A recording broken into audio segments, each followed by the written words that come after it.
নমস্কাৰ বন্ধু বান্ধৱীসকল, আজি পুনৰ এটা ভিডিঅ'ৰ সৈতে মই মৌচুমী আপোনালোকৰ মাজলৈ এটা চিকেন ৰেচিপি লৈ আহিছোঁ। আহকচোন চিকেন ৰেচিপিটো চাই যাওক।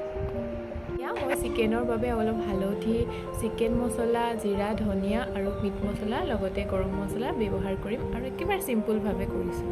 এয়া মই চিকেন এতিয়া 10-15 মিনিটৰ বাবে মই মেৰিনেট কৰি ল'ম। মেৰিনেট কৰিবৰ কাৰণে অকণমান নিমখ দিছোঁ আৰু অলপমান মই তেল দিছোঁ। অলপমান মই এতিয়া হালধি গুড়া দি দিম। অলপমান হালধি গুড়া দি দিছোঁ। এতিয়া মই ইয়াক ধুনীয়াকৈ মেৰিনেট কৰিম।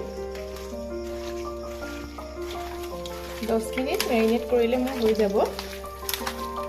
কেৰাহীখন গৰম হোৱাত প্ৰয়োজন অনুসৰি তেল ব্যৱহাৰ কৰিছোঁ। আপোনালোকক যিমান প্ৰয়োজন হয় সিমান ল'ব। মই ইমানখিনিয়ে লৈছোঁ বাৰু আজিলৈ।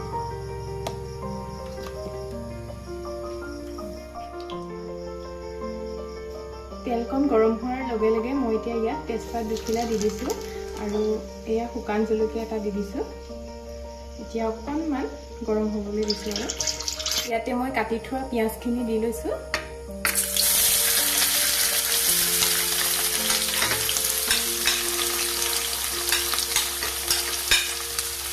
এতিয়া কিছু সময় এনেকৈ লৰাই অকণমান ভাজি থৈছোঁ।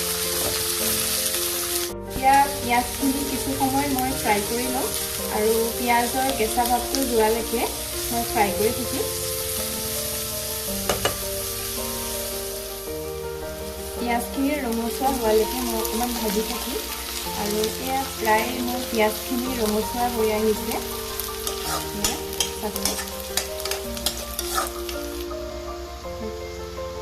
এতিয়া মোৰ বটি থোৱা নহৰু আৰু আদাখিনি ইয়াতে মই মিহলি কৰি দিছোঁ।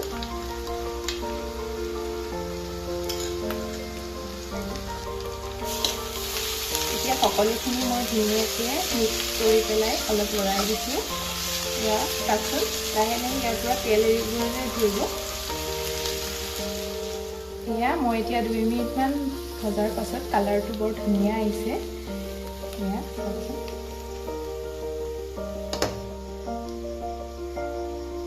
এতিয়া মই এয়া পিঁয়াজৰ লগত লাগি থকা মছলাখিনি অকণমান পানী ব্যৱহাৰ কৰিছোঁ যাতে মছলাখিনি তলত লাগি নধৰে।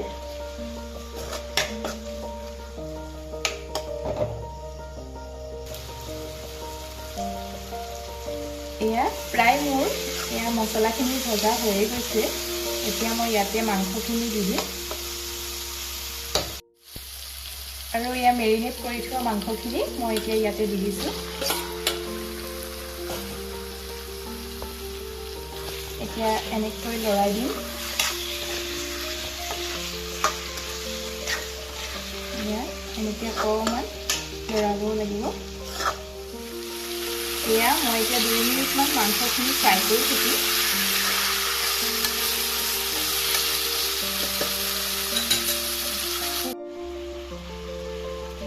এতিয়া মাংসখিনি অকণমান ফ্ৰাই হোৱাৰ পাছত মই আলুখিনি দি লৈছোঁ। এয়া কাটি থোৱা আলুখিনি এতিয়া অকণমান লৰাই দিম। মাংস, মছলা আৰু আলু ধুনীয়াকৈ মিক্স হ'বলৈ দিম।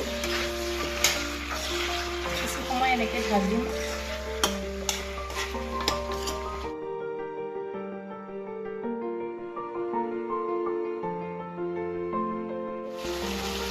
এতিয়া মোৰ মাংসখিনিয়ে অকণমান তেল এৰিবলৈ আৰম্ভ কৰিছে আৰু কেৰাহীখনত লাগি নধৰিবৰ বাবে মই এতিয়া অকণমান পানী দি দিম। প্ৰায় মোৰ ফ্ৰাই কৰা হৈয়ে গৈছে।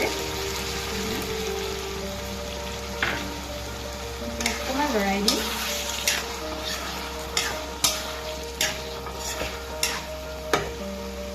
এতিয়া কিছু সময় সিজিবৰ বাবে মই অকণমান ঢাকনাখন লগাই দিম।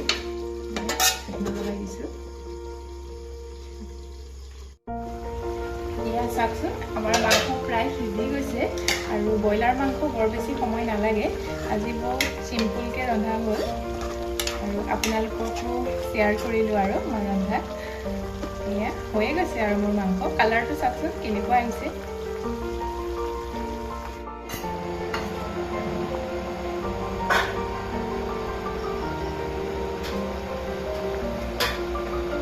আজি সিম্পল হাজবেণ্ডৰ কাৰণে থালি ৰেডি হৈ গ'ল। এয়া বীজ জলকীয়া দি দিছোঁ আৰু এয়া চিকেন মই বনোৱা এতিয়া হাজবেণ্ডে খাই পেলাই ক'ব আৰু কেনেকুৱা লাগে আৰু আপোনালোকেও ক'ব আৰু ভিডিঅ'টো চাই কেনে পালে মোক জনাবলৈ নিশ্চয় নাপাহৰিব আৰু পাৰিলে ভিডিঅ'টো লাইক কৰিব কমেণ্ট কৰিব শ্বেয়াৰ কৰিব আৰু লগতে ছাবস্ক্ৰাইব কৰি দিব আজিলৈ তেনেহ'লে শুভ ৰাতি